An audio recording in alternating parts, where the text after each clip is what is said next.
आता एक मोठी बातमी मनसेवर ऐनवेळी उमेदवार बदलण्याची नामुष्की आली असल्याचं पाहायला मिळतंय। एबी फॉर्म परत घेऊन दुसऱ्या उमेदवाराला सोपवण्यात आला। मनसेच्या विश्वजित ढोलमांचा एबी फॉर्म संतोष देसाई यांना देण्यात आला।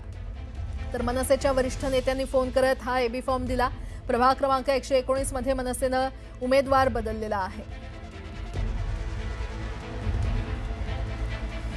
आणि या संदर्भात अधिक माहिती देत आहेत आमच्या प्रतिनिधी सुस्मिता भदाणे आपल्यासोबत जोडल्या गेलेल्या आहेत। सुस्मिता, मनसेनं ऐनवेळी उमेदवार बदलला असल्याचं कळतंय, काय अपडेट?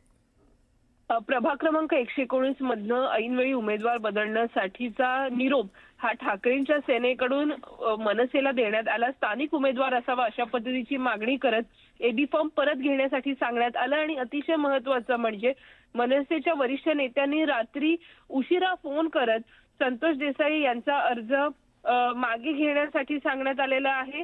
दुसरीकडे आपण जर बघितलं तर ढोलम यांच्या बाबतीत सुद्धा ज्या पद्धतीने हा निर्णय घेण्यात आलेला आहे त्यांना आता ही उमेदवारी देण्यात आली आहे।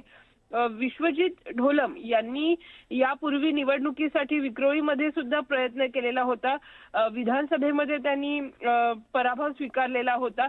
असं असताना देखील पक्षाकडनं थेट मातोश्रीवरनं आदेश आले म्हणून मनसेच्या उमेदवाराचं तिकीट हे बदलण्यात आलेलं आहे। एबी फॉर्म हा परत घेऊन दुसऱ्या उमेदवाराचा एबी फॉर्म ग्राह्य धरला जाणार आहे। बरं, सुस्मिता, धन्यवाद या संपूर्ण माहितीसाठी।